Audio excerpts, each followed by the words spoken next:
조규성에게 너무 많은 걸 기대하면 안 된다. 좋은 기운을 주기 위해 소집했다. 자, 여러분, 속지 마십시오. 저 그럴듯한 말 뒤에 숨겨진 건 완벽하게 짜여진 각본, 바로 연극입니다. 국가대표팀을 자신만의 왕국으로 만들려는 쇼라고요. 저 김준석이 오늘 대부 홍명보 감독이 벌이는 이 쇼의 민낯을 낱낱이 파헤치겠습니다. 자, 지금 우리가 어떤 상황에 놓여 있습니까? 정말 중요한 경기들을 앞둔 마지막 준비 단계. 올해의 마지막 평가전 단 2경기만을 남겨두고 있습니다. 그런데 더 중요한 건 우리 대표팀의 허리가, 이 중앙 미드필더 라인이 두상으로 완전히 무너졌다는 사실입니다. 백스모 선수까지 소집 해제됐어요. 모든 포지션이 그야말로 살얼음판을 걷고 있는 심정입니다. 아니, 이렇게 일촉즉발의 위기 상황에서 선수 한 명 한 명의 발탁은 철저하게 현재의 폼과 효율성이라는 기준으로 계산되어야 하는 겁니다. 국가대표팀이 무슨 애매한 실험이나 하는 곳입니까? 아니죠. 지금 당장 싸울 수 있는 가장 준비된 전사들만이 모이는 곳이란 말입니다. 그런데 바로 이 폭풍의 한가운데서 홍명보 감독은 정말 도저히 믿을 수 없는 결정을 내립니다. 전문성에 기반한 결정이 아니었습니다. 그것은 바로 다른 무언가를 위한 결정이었죠. 홍명보 감독의 그 해명을 우리가 한 글자 한 글자 샅샅이 뜯어봅시다. 이건 절대 전문적인 판단이 아닙니다. 이건 시해입니다. 은혜를 베푸는 거라고요. 좋은 기운을 주기 위해서라니요. 자, 제가 홍명보 감독님께 단도직입적으로 한번 묻겠습니다. 대한민국 국가대표팀이 도대체 무엇입니까? 이 땅의 축구 선수라면 누구나 평생을 꿈꾸는 영광의 자리입니까? 아니면 슬럼프에 빠진 선수들을 위한 최고급 심리 상담소이자 재활센터입니까? 아니, 감독 본인 입으로 직접 경기 감각이 완전하지 않다고 인정한 선수를 오로지 팀의 기운을 받아서 돌아가라는 이유 하나만으로 발탁한다.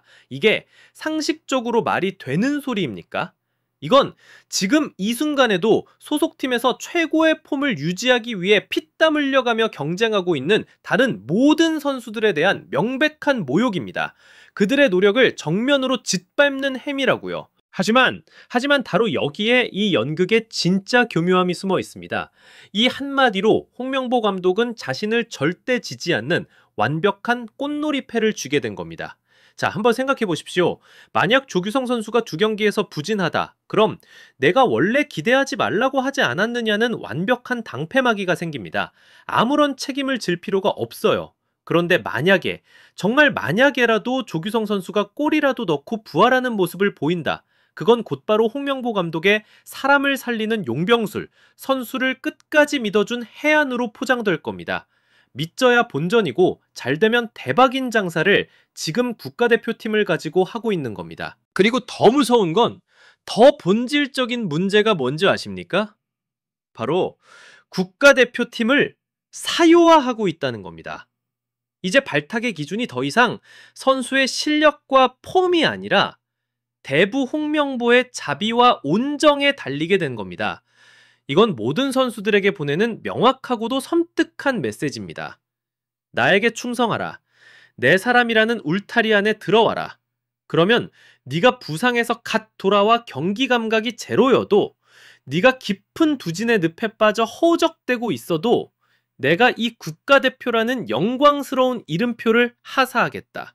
바로 이겁니다. 자, 이 대부 홍명보 감독의 그 교묘함이, 그 치밀함이 언제 가장 선명하게 드러나는지 아십니까? 바로 조규성 선수에게 내린 처방과 오현규 선수에게 내린 평가를 나란히 놓고 볼 때입니다. 먼저 조규성 선수, 폼은 바닥입니다. 경기 감각 제로에 가깝습니다. 그런데 감독의 처방은 뭐였죠? 긍정적인 기운을 줘야 한다. 그래서 발탁. 자, 그럼 오현규 선수는 어떻습니까? 폼은 감독 본인 입으로 직접 활약이 매우 좋다고 했습니다. 유럽에서 꿀맛도 보고 그야말로 펄펄 날아다니고 있습니다. 그런데 그에 대한 평가는 고작 상대에 따라 변화를 주는 하나의 옵션, 플랜 B에 불과하다는 겁니다. 여러분, 이 잔인한 대비가 무엇을 폭로하고 있는지 똑똑히 보이십니까? 이건 공정한 경쟁이 아닙니다. 이것은 처음부터 결과가 정해져 있던 보이지 않는 서열, 그들만의 계급 시스템입니다. 조규성 선수, 대표팀에서 좋은 기억이 있는 그야말로 성골이자 적자는 이런 특혜를 누립니다. 하지만 오련기 선수처럼 거친 유럽 무대에서 실력으로 자신을 증명하고 있는 선수는 여전히 그 뒤에 줄을 서야만 합니다. 이게 바로 실력과 경쟁이라는 축구의 대원칙을 무너뜨리는 의리축구, 인맥축구의 민낯이 아니고 무엇이겠습니까? 그리고 바로 이 지점에서 이 연극은 가장 파렴치하고 가장 뻔뻔한 민낯을 드러냅니다. 새로운 얼굴들의 발탁에 대한 질문이 나오자 홍명보 감독이 뭐라고 했습니까? 큰 틀은 정해졌다. 하지만 모든 선수들에게 기회는 열려 있다. 여러분, 이거 어디서 정말 많이 들어본 소리 아닙니까? 앞뒤가 전혀 맞지 않는 전형적인 정치인들의 모순화법 그 자체입니다. 자, 스스로 큰 틀은 정해졌다고 인정하는 순간 그건 이미 대부분의 자리는 주인이 있다는 것, 그 주인은 아마도 늘 봐오던 익숙한 그 얼굴들일 거라는 걸 자백한 셈입니다. 그런데 그 뒤에 덧붙이는 기회는 열려 있다는 말은 대체 뭡니까? 그건 그저 립서비스일 뿐입니다. 그들만의 리그 바깥에서 간절한 마음으로 태극마크를 꿈꾸며 땀 흘리고 있는 선수들에게 던지는 공허하고 무책임한 위로의 말이라고요. 이 말을 듣는 선수들은 대체 어떤 심정일까요?